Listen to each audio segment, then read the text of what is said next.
Assalamualaikum warahmatullahi wabarakatuh, sahabat Islam semuanya. Sudah ada dua sistem kekhalifahan yang diterapkan dalam Islam. Pertama, sistem khilafah murni, yaitu Khulafaur Rasyidin, di mana khalifah dipilih berdasarkan mufakat dari para sahabat Rasulullah SAW. Kedua, khilafah berbentuk dinasti, daulah, di mana pemimpinnya mewarisi antar keturunan seperti sistem dalam kerajaan. Turki Utsmani merupakan kekhalifahan terbesar yang pernah ada di dunia. Berbeda dengan dua kekhalifahan besar sebelumnya, Umayyah dan Abbasiyah, pada kekhalifahan Utsmani, selain memiliki wilayah negaranya sendiri, mereka juga merangkul hampir semua kerajaan Islam yang ada di dunia untuk bersatu dalam satu sistem kekhalifahan yang berpusat di Istanbul. Utsmani sendiri mengakui kedaulatan dari masing-masing kerajaan Islam tersebut dan tak ikut campur urusan masing-masing kerajaan kecuali jika diminta. Konsep ini layaknya Commonwealth of Nations antara Inggris dan negara-negara persemakmurannya.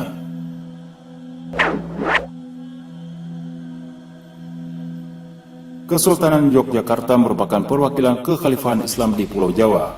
Keraton Yogyakarta adalah kelanjutan dari Kesultanan Demak. Hal ini diungkapkan sendiri oleh Sri Sultan Hamengkubuwana X. Pada 1479, Sultan Turki mengukuhkan Raden Patah sebagai Khalifatullah ing Tanah Jawa, perwakilan kekhalifahan Islam Turki untuk Tanah Jawa, dengan menyerahkan bendera La ilaha illallah berwarna ungu kehitaman terbuat dari kain kiswah dan bendera bertuliskan Muhammad Rasulullah berwarna hijau. Duplikatnya tersimpan di Keraton Yogyakarta sebagai pusaka, penanda keabsahan Kesultanan Yogyakarta Hadiningrat, wakil kekhalifahan saat itu dari Turki. Bapak Wakil Presiden serta hadirin hadirat yang dimuliakan Allah. Di tahun 1903, saat diselenggarakan Kongres Khilafah di Jakarta oleh Jamiatul Khair yang berdiri 1903, Sultan Turki mengirim utusan Muhammad Amin Bey. Kongres menetapkan fatwa haram hukumnya bagi muslim tunduk pada penguasa Belanda.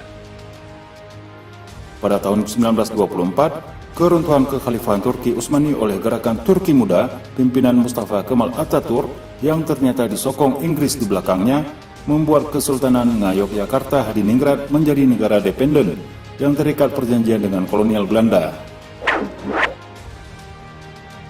Saat proklamasi kemerdekaan Republik Indonesia 17 Agustus 1945, Sultan Yogyakarta saat itu, Hamengkubuwana IX, dan Raja Paku Alaman, Sri Paduka Paku Alam VIII, mengirim surat kawat telex kepada Presiden Republik Indonesia Soekarno, menyatakan bahwa Kesultanan Yogyakarta dan Paku Alaman bersedia menjadi bagian wilayah negara Republik Indonesia.